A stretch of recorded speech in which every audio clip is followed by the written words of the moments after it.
નમસ્કાર વિદ્યાર્થી મિત્રો, મારી વાત ચેનલમાં આપનું હાર્દિક સ્વાગત છે. અને આજે આપણે ધોરણ 10ની અંદર સામાજિક વિજ્ઞાન ભણવાના છીએ. સામાજિક વિજ્ઞાન પુસ્તક દ્વારા ભણવાની મજા એ કંઈક અનેરી હોય છે. એટલે આજે પુસ્તકના સહારો લઈને આપણે સામાજિક વિજ્ઞાન ભણીશું. અનુક્રમણિકા પ્રમાણે આપણે જોવા જઈએ તો ધોરણ 10ની અંદર 21 જેટલા પાઠો આપેલા છે. એમાંનો આજે આપણે સૌથી પહેલો પાઠ ભણીશું ભારતનો વારસો. તો શરૂ કરીએ. ચાલો, ભારતનો વારસો. ભારતનો વારસો એ વિશ્વની જે કંઈ સંસ્કૃતિઓ છે એ સંસ્કૃતિઓમાં ભારતીય વારસાની ગણના એ ખૂબ અગત્યની અને અનેરી છે. કારણ કે સંસ્કૃતિની જ્યારે ગણના થાય અને ભારતીય સંસ્કૃતિનો જો અંદર સમાવેશ ન થાય તો એ સંસ્કૃતિનો અભ્યાસ છે એ અધૂરો જ ગણાય. એવો આપણો પાઠ ભારતનો વારસો.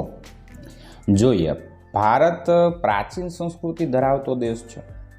આપણી સંસ્કૃતિ છે એ પ્રાચીનતમ છે. જેમ હડપ્પીય સંસ્કૃતિથી માંડીને આપણે શરૂ કરીએ, અંગ્રેજો આપણને ગુલામીમાંથી આઝાદી આપીને ગયા ત્યાં સુધીની સંસ્કૃતિ એ આપણો, એમાં સામાજિક, ધાર્મિક, આર્થિક ઘણી બધી વિવિધતા ભરેલો આપણો દેશ છે.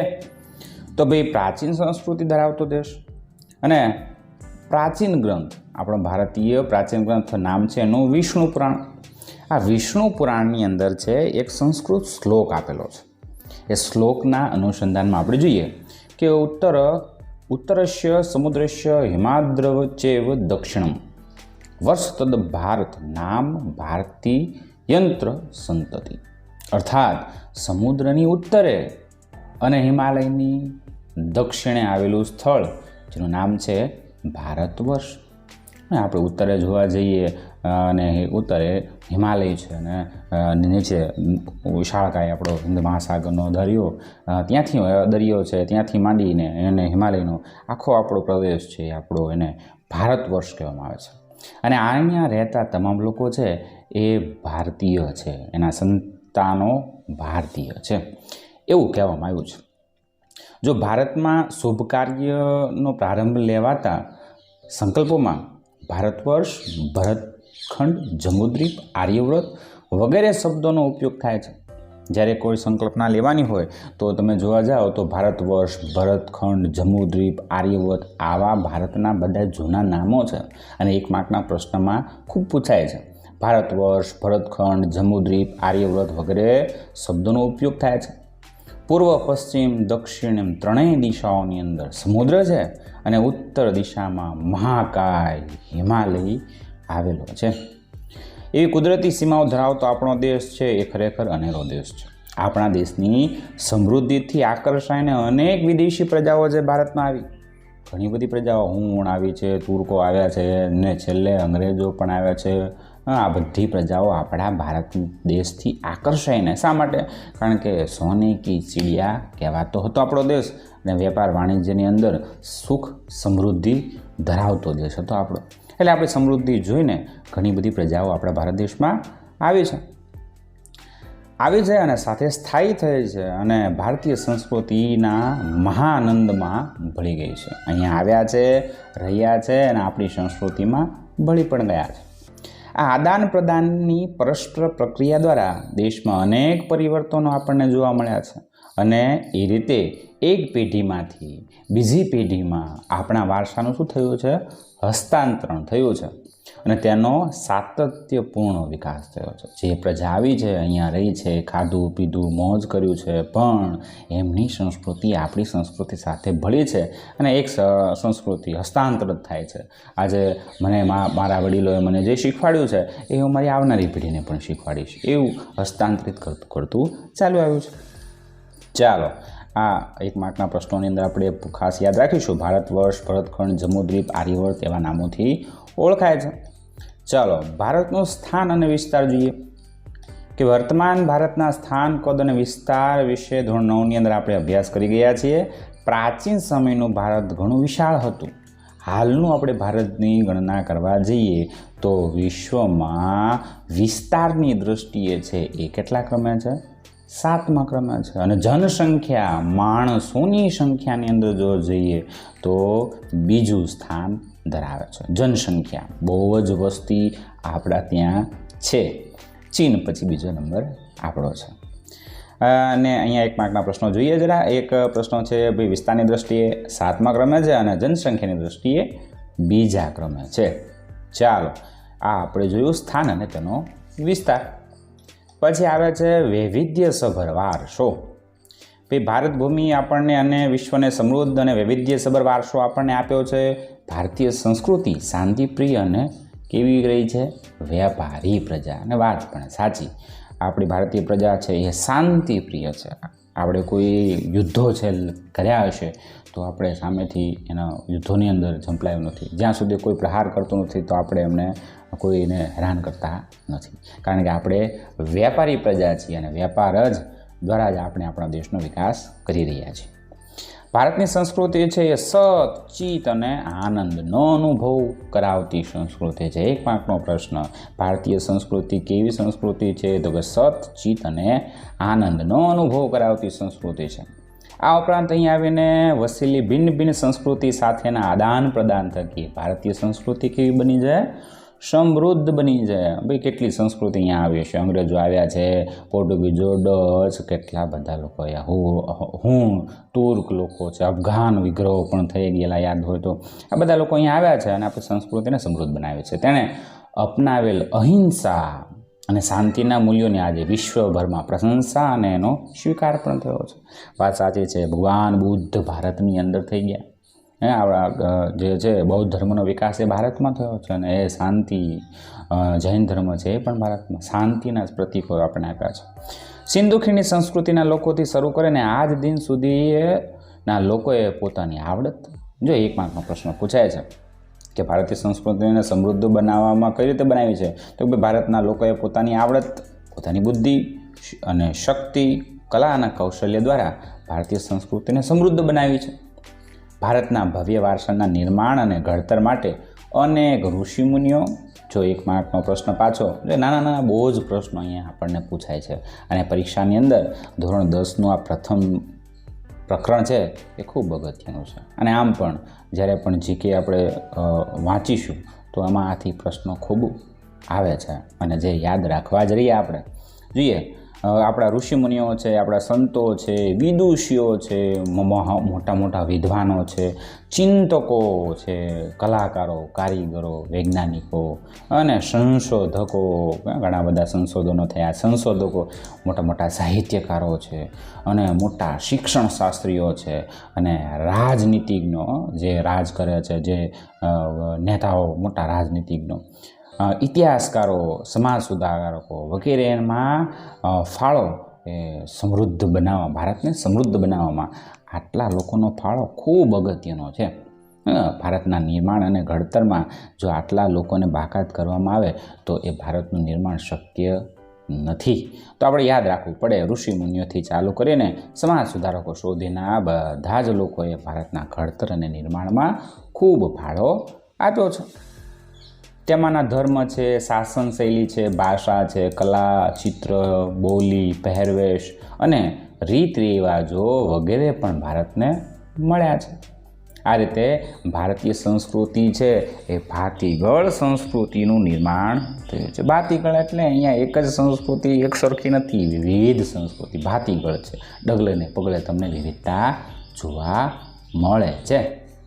ચાલો, આપણે અહીંયા વૈવિધ્યસભર વારસો છે એને જોયું અને સાવ સિમ્પલ છે. 1 માર્કના પ્રશ્નો છે. જો પૂછાયા છે સચિત અને આનંદની સંસ્કૃતિ છે, પછી કલા કૌશલ્ય અને બુદ્ધિ આવડતથી આપણા સંસ્કૃતિને સમૃદ્ધ બનાવી છે. કોનો ફાળો વિશેષ છે સમૃદ્ધ બનાવવામાં? તો કે ઋષિ મુનિઓથી લઈને સમાજ સુધારકો સુધીના તમામ લોકોનો ફાળો અગત્યનો છે.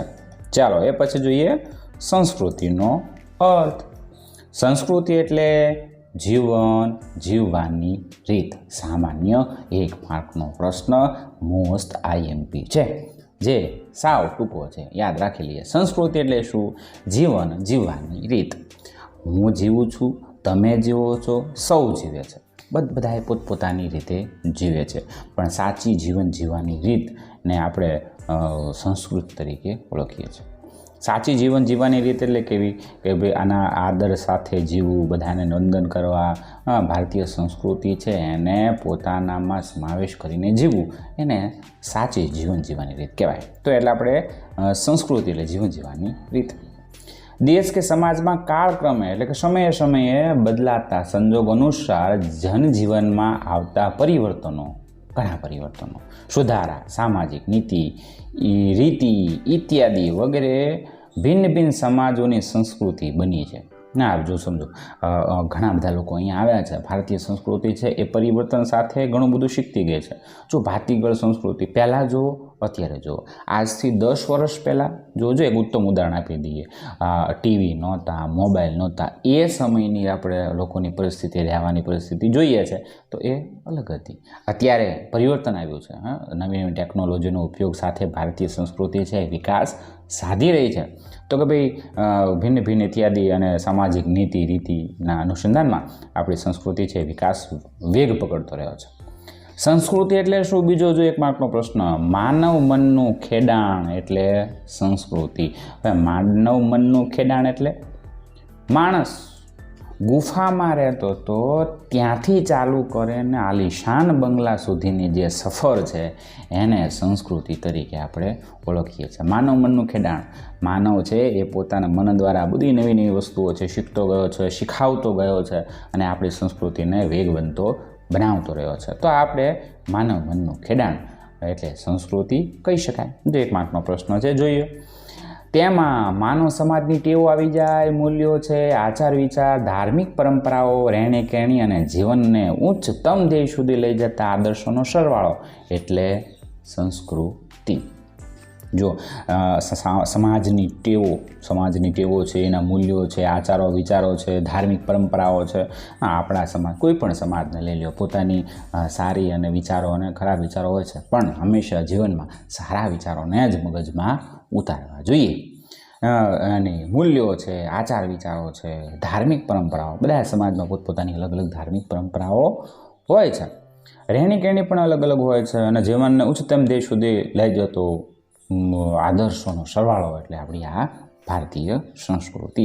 ચાલો, સંસ્કૃતિનો અર્થ છે અહીંયા જ્યારે પૂછાય છે એટલે અહીંયા આપેલા મુદ્દા, એમાં એક મુદ્દો એટલે જીવન જીવવાની રીત, માનવ મનનું ખેડાણ અને આચાર વિચારો દ્વારા બધા જનો સરવાળો એટલે સંસ્કૃતિ. 3 મુદ્દાની અંદર આ સંસ્કૃતિનો અર્થ પૂર્ણ થાય છે. ચાલો, આ મુદ્દો અહીંયા આપણે ક્લિયર કરીએ છીએ. પછી જોઈએ ભારતીય સંસ્કૃતિનો વારસો.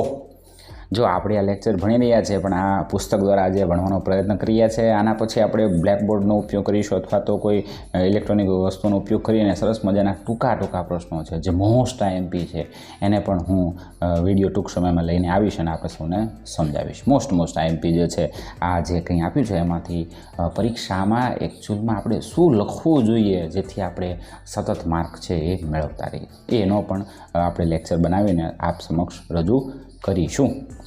ચલો જોઈએ, ભારતીય સંસ્કૃતિનો વારસો છે. વારસો એટલે આપણને આપણા પૂર્વજો તરફથી મળેલી અમૂલ્ય ભેટ એટલે વારસો. વાત પણ સાચી. કોઈ તમને પ્રશ્ન પૂછે બે વારસો એટલે શું, તો કે ભાઈ એમાં બધું આવી જાય. આપણને આપણા પૂર્વજો તરફથી જે કાંઈ મળ્યું છે એ બધી વસ્તુઓને જોઈ શકાય એ પણ, ન જોઈ શકાય એ પણ, બધી વસ્તુઓને આપણે શું કહીએ છીએ? વારસો તરીકે ઓળખીએ છીએ. ચલો એક ઉદાહરણ તમને આપી દઉં. વારસો એટલે શું કે ભાઈ આપણા બાપ દાદાઓ છે આપણને ઘણી બધી વારસો આપીને ગયા છે. તો એ વસ્તુ એક સરસ મજાનું ઉદાહરણ તમને સમજાવું. નાનો એટલું બાળક છે એ મંદિરની અંદર જઈને 2 હાથે પગે લાગે છે ભગવાનને. તો એ જે શીખે છે એ જે અંદર જેને પગે લાગે છે તો એ શીખવાડ્યું કોને? પોતાના પિતાજીએ, પોતાના પપ્પાએ. તો પપ્પાએ જે એને શીખ્યું છે એ વારસો છે. એ પોતાના જીવનમાં ઉચ્ચતમ ધ્યેયો પ્રાપ્ત કરી શકે એ માટે જે પણ સુવિધાઓ પૂરી પાડી છે બધી સુવિધાઓને આપણે વારસો પણ કહી શકાય. એવું આપણા પેઢી દર પેઢીથી ચાલી આવતી જે કાંઈ વસ્તુઓ છે જોઈ શકાય અને ન જોઈ શકાય એવું તમામને આપણે વારસો કહીએ છીએ. ભારતનો ઇતિહાસ હજારો વર્ષ પુરાણો છે અને વાત સાચી છે, ભારતનો ઇતિહાસ કાંઈ ટૂંકો નથી, ઘણા વર્ષો જૂનો છે. શાળાકીય અભ્યાસમાં લેવાતી દૈનિક પ્રતિજ્ઞામાં આપણે હું મારા દેશને ચાહું છું અને તેના સમૃદ્ધ અને વૈવિધ્યપૂર્ણ વારસાનું મને શું છે, ગર્વ છે, એવું આપણે પ્રતિજ્ઞામાં બોલીએ છીએ. આ સમૃદ્ધ વારસો એટલે ભારતનું સમગ્ર વિશ્વને પૂર્ણ માનવ જીવનના રહસ્યનું પ્રદાન એમ આપણે કહી શકીએ. જો સમૃદ્ધ વારસો એટલે ભારતીય સમગ્ર વિશ્વને પૂર્ણ માનવ જીવનના રહસ્યોનું પ્રદાન એમ કહી શકાય. ભારતના વારસાને આપણે 2 વિભાગમાં વિભાજિત કરી શકીએ છીએ. 2 વિભાગ એટલે કયા છે? સાવ સિમ્પલ છે, સરળ છે. એક એટલે ભારતનો પ્રાકૃતિક વારસો, બીજો એટલે ભારતનો સાંસ્કૃતિક વારસો. ચલો જોઈએ એમાં ભારતનો પ્રાકૃતિક વારસો. પ્રાકૃતિક વારસો એટલે શું? જે પ્રકૃતિ દ્વારા આપણને મળ્યું છે બધું જ આપણું પ્રાકૃતિક વારસો, જેની બનાવટમાં કુદરતનો હાથ હોય એ બધી જ વારસાને આપણે પ્રાકૃતિક વારસો કહી શકીએ છીએ. જો પ્રકૃતિ, પર્યાવરણ અને માનવ જીવનની વચ્ચેના નિકટતમ સંબંધોનું પરિણામ એટલે પ્રાકૃતિક વારસો. પ્રકૃતિ, પર્યાવરણ અને માનવ જીવન. પ્રકૃતિ, આજુબાજુનું પર્યાવરણ અને માનવ જીવન, આ 3 વસ્તુનું સમાયોજન સાધીને જ આપણે પ્રાકૃતિક વારસો એમને કહી શકીએ છીએ. પ્રાકૃતિક વારસો એ કુદરત તરફથી મળેલી અમૂલ્ય ભેટ છે ભાઈ. ભારતનો પ્રાકૃતિક વારસો વિશિષ્ટ અને વૈવિધ્યસભર તો છે.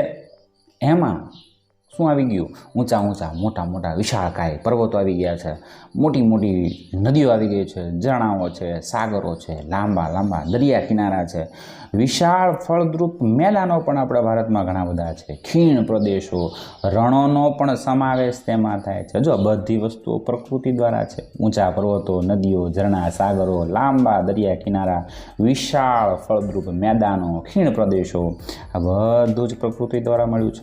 તેમાં પછી વૃક્ષો, વનસ્પતિ છે, જીવજંતુઓ, સૂક્ષ્મ નરી આંખે ન જોઈ શકાય તે બધા જીવજંતુઓ પણ પ્રાકૃતિક વારસો છે.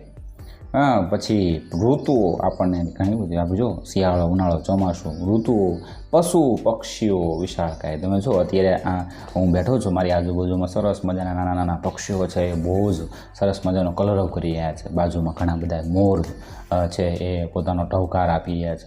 નાની ચકલીઓ છે, બોલી રહી છે. કેવું સુંદરમય વાતાવરણ અહીંયા સર્જાઈ રહ્યું છે અને જે સાંભળવાની મને અનેરી મજા આવે છે. એ પશુ પક્ષીઓ આપણો પ્રાકૃતિક વારસો છે. પ્રાણીઓ છે અને વૈવિધ્યપૂર્ણ ભૂમિ દ્રશ્યો છે, જેને આપણે લેન્ડસ્કેપ કહીએ છીએ. વિવિધ પ્રકારના ખડકો છે, આપણે ભણવાનું આવશે ખડકો વિશે. ખનિજોનો સમાવેશ થાય છે. જો આ પ્રાકૃતિક વારસામાં કોનો સમાવેશ થાય? તો ઊંચા પર્વતોથી માંડીને ખનિજો સુધીનો તમામ વસ્તુઓનો સમાવેશ એમાં થઈ જાય છે. આપણે સૌ પ્રકૃતિના સંતાન છીએ. ભાઈ સાચું, કારણ કે આપણે પણ એક જીવ છીએ, એટલે આપણે પ્રકૃતિના સંતાનો તો છીએ જ. પ્રકૃતિ આપણી આહાર, પાણી, શુદ્ધ વાયુ તેમજ નિવાસ જેવી લગભગ બધી જ આવશ્યકતાઓ છે એ પૂર્ણ કરે છે અને ભગવાને આપણને સુંદર વ્યવસ્થા પૂરી પાડી છે. જો આ ના હોત તો આપણો વિકાસ છે એ શક્ય હોત નહીં. એટલે કહેવાયું છે કે ભાઈ આપણે આપણી પ્રકૃતિ, આપણી પ્રાકૃતિક વસ્તુઓને સાચવવી જોઈએ. કંઈ નહીં તો તમે ચોમાસાની અંદર પોતાના વાડાની અંદર, પોતાના બગીચાની અંદર, પોતાના ઘરની આજુબાજુ છે વૃક્ષો તો વાવી શકો ને. વૃક્ષો વાવવાથી ઘણા બધા ફાયદાઓ થાય છે, કારણ કે એનાથી તમે ઘણા બધા જીવોને જીવનદાન આપી રહ્યા છો. ચલો, આવું એક મુદ્દો છે એ મારો કહેવો જોઈએ. વૃક્ષોથી એ આપણું જીવન છે એ સરળ અને સુગંધમય બનાવે છે. ચલો જોઈએ, પ્રકૃતિ સાથેનો આપણો વ્યવહાર છે શ્રદ્ધાપૂર્વક હોવાના ઉદાહરણો આપણે પંચતંત્રની વાર્તાઓ અને બૌદ્ધ ધર્મની જાતક કથાઓમાં જોવા મળે છે. વાત સાચી ભાઈ. પ્રકૃતિ સાથેના આપણા વ્યવહારો છે બહુ શ્રદ્ધાપૂર્વકના રહ્યા છે. એના ઉદાહરણો આપણે પંચતંત્રની વાર્તાઓમાંથી પણ જોવામાં મળે છે. બૌદ્ધ ધર્મની જાતક કથાઓ છે અહીંયાથી પણ જોવા મળે. 1 માર્કનો મોસ્ટ એમપી પ્રશ્ન. પ્રાકૃતિક વારસાનો છે એના ઉત્તમ ઉદાહરણો એટલે પંચતંત્રની વાર્તા અને બૌદ્ધની જાતક કથાઓમાંથી આપણને પ્રકૃતિની માહિતી મળવા પાત્ર થાય છે. આપણા લોકસંગીત અને શાસ્ત્રીય સંગીતમાં પણ ઋતુઓ અને પ્રકૃતિ સાથેનો સંબંધ જોવા મળે છે. યસ, જો આપણા લોકસંગીતમાં પ્રકૃતિના પ્રકૃતિ પ્રમાણેના આપણે ત્યાં લોકસંગીતો છે. તમે જોજો, મેળાઓ થાય છે, પછી ઉત્સવો થાય છે, વૈશાખીનો ઉત્સવ, પછી બિહુ છે, આ બધા જો આસામનો બિહુ અને આ બધા નૃત્યો છે, એ બધા તમે જો મેળાઓ પ્રકૃતિને આધીન જ છે. જોવા મળે છે આપણા ગીતો છે, તહેવારો, કવિતાઓ, ચિત્રોમાં પણ પ્રકૃતિને ઋતુચક્રનું નિરૂપણ જોવા મળે છે. તમને જ્યારે પણ, જો એક સામાન્ય વસ્તુ કહું, જ્યારે પણ તમને કોઈ એમ કહેશે કે ચલો એક ચિત્ર દોરો, તો ચિત્રની અંદર 100 વ્યક્તિઓમાંથી 90 વ્યક્તિઓ છે એ કયું ચિત્ર દોરશે?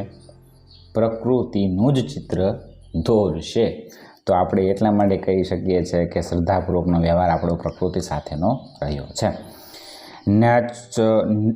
નિસર્ગોપચાર એટલે કે નેચરોપેથી, પછી આયુર્વેદિક, યુનાની જેવી ચિકિત્સા પદ્ધતિ પ્રકૃતિ પર આધારિત છે. એક માર્કનો પ્રશ્ન, પ્રકૃતિના આધારે નિસર્ગોપચાર, નેચરોથેરાપીની અંદર તમે જો પ્રકૃતિ સાથે રહીને જ આપણામાં આવેલા વિકારોને દૂર કરવાની પદ્ધતિઓ છે નેચરોથેરાપી, જેની અંદર જો આપણને કંઈ એવી ઘટના ઘટી હોય અથવા શારીરિક રોગો એવા થયા હોય તો નેચરોથેરાપી. આયુર્વેદિકની અંદર પણ છે, ઘણા અલગ અલગ પ્રકારની વનસ્પતિ દ્વારા આપણો રોગ દૂર કરવા થાય છે. યુનાની જેવી ચિકિત્સા પદ્ધતિનો ઉપયોગ પ્રકૃતિને આધીન છે.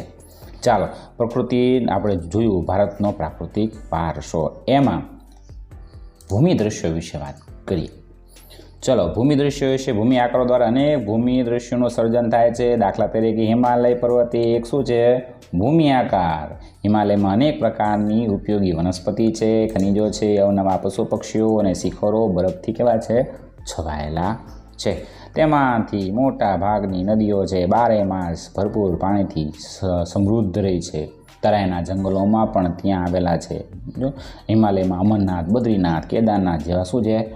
યાત્રા સ્થળો છે. ક્યારેક મોકો મળે તો એનો પ્રવાસ કરજો. હું તો કરીને આવ્યો છું અને ખરેખર અદ્ભુત છે અમરનાથ, બદ્રીનાથ અને કેદારનાથ. નંદા દેવી જેવા શિખરો પણ આવેલા છે. અને ભારત માટે આ હિમાલયનું મહત્ત્વ કેવું છે? અનેરું અને ખૂબ છે. હિમાલય થકી તો આપણને હિમાલય છે એ ખરેખર આપણું માથું છે એવું કહી શકીએ. ચાલો, આપણે ભૂમિ દ્રશ્યો વિશેની વાત કરી. ભૂમિ દ્રશ્યોની વિશે એક માર્કના પ્રશ્નમાં તમને પૂછાય. તરાઈના જંગલો પણ ત્યાં આવેલા છે. અમરનાથ, બદ્રીનાથ, કેદારનાથ અને નંદાદેવી જેવા સ્થળો હિમાલયની ગોદમાં સમાવેલા છે. આ ભૂમિ દ્રશ્યો. ચલો, નદીઓ એટલે પ્રાચીન કાળથી નદીઓ પ્રાકૃતિક માર્ગો આપણને પૂરા પાડી રહી છે. ભારતીય સંસ્કૃતિ સિંધુ અને રાવી નદીના કિનારે પાલન અને પોષણ પામે છે. એ વાત સાવ સાચી છે. સિંધુ સંસ્કૃતિ છે સપ્ત સિંધુ, 7 નદીઓના સંગમની અંદર આપણી સંસ્કૃતિ છે વિકાસ પામે છે. રાવી નદીના કાંઠે પણ આપણી સંસ્કૃતિ વિકાસ પામી રહી છે.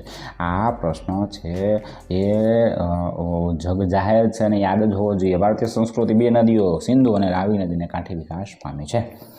સિંધુ છે, ગંગા છે, યમુના છે, સરસ્વતી, નર્મદા, ગોદાવરી, કૃષ્ણા, કાવેરી, કેટલી બધી નદીઓ છે ભાઈ. લગભગ બધી જ નદીઓ ભારતના લોકજીવન પર પ્રગાઢ અસરો પાડી છે. કારણ કે જ્યાં જ્યાં નદીઓ છે ત્યાં માનવ વિકાસ છે, અને નદીઓ વગર માનવ છે એનો વિકાસ શક્ય નથી. કારણ કે જોજો, ભારતના મોટાભાગના શહેરો છે નદી કાંઠે જ વસેલા છે. કારણ કે નદી આપણને શું આપે છે? પીવાનું પાણી છે, વપરાશનું પાણી આપે છે, સિંચાઈ, વીજળી છે, ખેતી માટે ઉપયોગી છે, અને જળ માર્ગ જેવી આપણી મહત્ત્વની જરૂરિયાતો સંતોષવામાં નદીનું સ્થાન પહેલા નંબરે છે.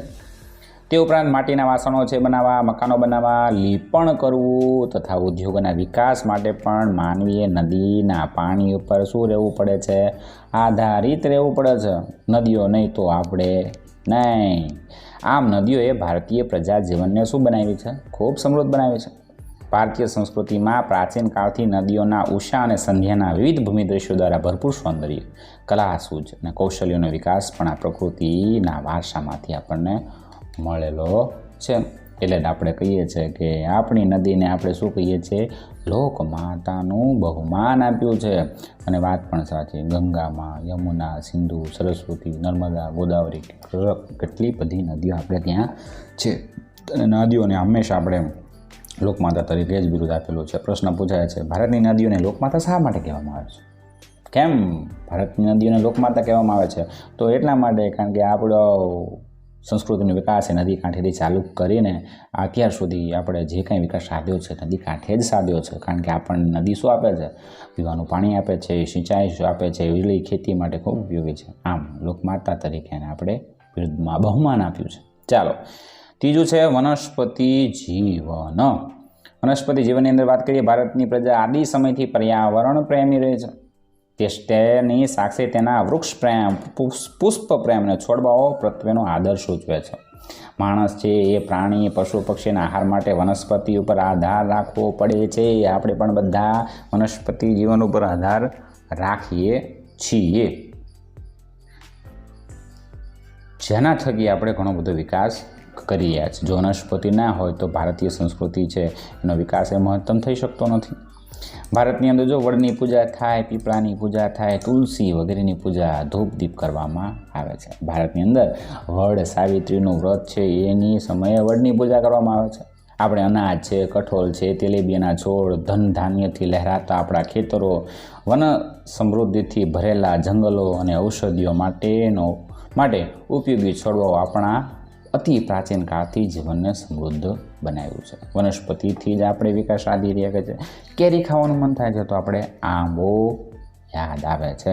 તો ભાઈ આ વનસ્પતિ જીવન છે, ભાઈ વનસ્પતિ થકી જ આપણે વિકાસ સાધીએ છીએ. જો હરડે છે, આંબળા, બહેડા, કુંવરપાઠું, અરડુશી છે, લીમડો વગેરે ઔષધિઓ તથા મોગરો, જો આ બધી ઔષધિઓ છે. આંબળા, બહેડા, કુંવરપાઠું, અરડુશી, તમે તમારા બગીચામાં બધા છોડવાઓ છે વાવી શકો છો. એક વખત વાવજો અને એનો ઔષધિ તરીકેનો ઉપયોગ છે ખરેખર વિશેષમય છે. જો તમને મોરનો અવાજ અહીંયા સંભળાતો હશે, જો અદ્ભુત છે. મોગરો છે, ગુલાબ છે, કમળ, ડમરો, સૂર્યમુખી, ચંપો, નિષ્ગંધા, જુઈ વગેરે જેવા પુષ્પો છે માનવ જીવનને ખૂબ સુંદર, સુવાસિત, નિરામય અને શું બનાવ્યા છે? સમૃદ્ધ બનાવ્યા છે. તો આપણું આ હતું વનસ્પતિ જીવન, સાવ સિમ્પલ હે. અને આવે છે વન્ય જીવન. ચલો વન્ય જીવનમાં જ પ્રાણી સંગ્રહાલય, જંગલમાં જઈએ આપણે. ચલો વન્ય જીવન. પ્રાચીન સમયથી ભારત દેશ પ્રકૃતિ પ્રેમી હોવાની સાથે સાથે કેવો છે? પ્રાણી પ્રેમી છે. વાઘ, સિંહ, હાથી, ગેંડો, શિયાળ, રીંછ, હરણ, રોજ, સાબર, સસલા, અજગર, સાપ, નાગ, નોળિયો, ઘો અને સાહુડી જેવા અનેક જીવો આપણને ત્યાં જોવા મળે છે. આમાંના બધા જીવો તમે જોયેલા હશે, કારણ કે આપણે પ્રાણી સંગ્રહાલયમાં જઈએ છીએ અને ત્યાં આપણને જોવા મળે છે. વિશ્વમાં એશિયાઈ સિંહો, એક માર્કનો પ્રશ્ન, વિશ્વમાં એશિયાઈ સિંહો માત્ર ગુજરાતના ગીરના જંગલોમાં જોવા મળે છે. ક્યારેક ફરવા જજો, ગીરના જંગલમાં સિંહોને જોવાની જે મજા છે અલગ જ છે, કારણ કે સિંહ રોડ ઉપર છે આવી જતા હોય છે અને આપણને એક અંદર ડર લાગે, પણ એની નજીકથી જોવાનો જે લાવો છે એને અનેરો છે. આપણી ધાર્મિક માન્યતાઓમાં લોકો કેટલાક વન્ય જીવોને વાઘ, મોર, મગર, ગરુડ વગેરેને દેવી દેવોના વાહન તરીકે સ્વીકાર્યું છે અને સ્થાન પણ આપ્યું છે. જોઈએ વન્ય જીવનમાં તમે જો વાઘ છે, મોર છે, ગરુડ છે, આ બધા એને આપણા ભગવાન છે એમના વાહન તરીકે સ્થાન મળેલું છે. ઉંદર ગણપતિ દાદાનું વાહન છે, ઉંદર છે, મોર છે, ખોડિયારમાં છે, મગર ખોડિયારમાંનું વાહન છે, વાઘ છે, જો કેટલા બધા પ્રાણીઓ છે આપણને એ આપ્યું છે. આ ઉપરાંત આપણી રાષ્ટ્રીય મુદ્રાની અંદર 4 સિંહો, ઘોડા તથા બળદની આકૃતિ મૂકીને તેનું મૂલ્ય છે શું કર્યું છે? વધાર્યું છે. જો એક માર્કનો પ્રશ્ન ખાસ હો, આપણી રાષ્ટ્રીય મુદ્રા છે એની અંદર 4 સિંહો છે. તમે જો જોયો હશે, ના જોયું હોય ને તો આપણે 1 રૂપિયાનો 2 રૂપિયાના સિક્કાની અંદર તમે જોજો, બળદનો આકૃતિ મૂકીને તેનું મૂલ્ય છે એ આપ્યું છે. વળી આ વન્યજીવોની રક્ષા માટે અભયારણ્યો બનાવી તેમના જીવનની સુરક્ષા માટે ઘણા બધા શું ઘડેલા છે? કાયદાઓ ઘડેલા છે. ચાલો આપણે અહીંયા સુધી આજે રાખીએ છીએ. મુદ્દો શું કેટલો સરળ અને સિમ્પલ રીતે આપણે સમજવાનો પ્રયત્ન કર્યો છે. આશા રાખું છું કે તમને સમજવામાં ખૂબ મજા આવી હશે. ચાલો પછી આપણે જોઈશું નેક્સ્ટ વિડીયોમાં ભારતનો સાંસ્કૃતિક વારસો. ત્યાં સુધી મારી વાત ચેનલને લાઈક કરો, શેર કરો, સબસ્ક્રાઈબ કરો અને ખાસ કોમેન્ટમાં મને જણાવો કે તમને ભણવાની મજા આવી કે કેમ. આપ સૌનો